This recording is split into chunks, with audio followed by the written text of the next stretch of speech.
Luke kind of gave me freedom to kind of develop the character a little bit on my own, which I loved.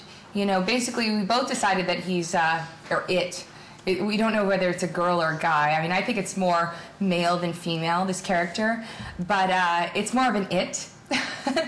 And I love the dreadlocks on the character, but it's, you know, it's a shyster. This character's a shyster, kind of shady, just really, you know, wants to get money, has information, he's kind of that guy. I'm not really like this character in my real life, but I know people like this. I know people who hustle, who are on the grind, who are constantly, you know, networking and using opportunities to their benefit and making something out of nothing, and that's what this guy does. You know, the only value he has is information. You know, and he's pretty poor, but he kind of hustles his way through life. I'm saying he. So I guess I find it more of a he than an it. But Luke said it doesn't matter. You know, it could be a guy or a girl, but I think it's more of a he. People don't understand that what goes into animation is that you're really creating a character. You know, there's a backstory to Replay. Where has Replay been? You know, you see the dreadlocks. You know, he's kind of a street guy. You don't just have dreadlocks from going to a high-end school. You have dreadlocks because you're out on the street, you're cultured, you've been in many places, but he's kind of been to these many places by hustling his way there. It's not like he bought his airline ticket there. He's kind of gotten it through other people, gotten it through information, he'll trade, he'll steal a little bit. He's kind of a shady guy.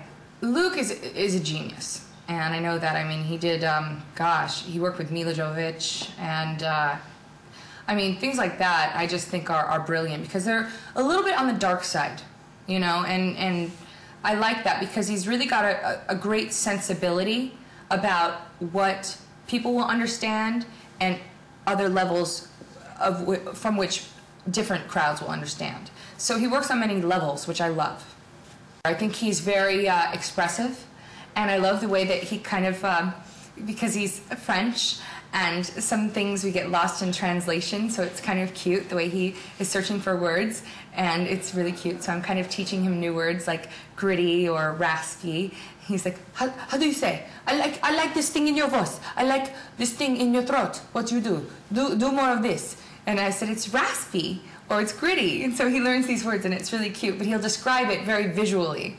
I'm a fan of animation, so I remember watching the first Arthur and the Invisibles, and for me, when my agent called me and said, you have a part on this in this next movie, it was such an honor, you know, because I'm a fan of animation. You know, that's what I watch anyways. So I love doing different characters. You could either have me do a baby, hi, daddy, or, you know, Replay, which is Replay. It's kind of like this guy. He's kind of shady, you know. He's like bada boom, bada bing. He's like that guy. He's like, Max, come on. He's like that shady guy. He's raspy because he's been on the streets. You don't know what he's kind of up to. He's kind of got some mysterious things going on that we don't really know what's going on with his life. He's over here, he's over there, he's got friends in low places, and that's the beauty of it, though, because he's such a contrast to Max. This experience was a lot different because, you know, I have a trailer outside and there are cameras going at all times while I'm doing it, so it's a lot bigger deal, you know, because working with Luke is such an honor for me. You really have to match what they're doing in their mouths, so that's kind of interesting because even if you want to say something a certain way, you still have to match the actors on the screen because that's the way the animation is done.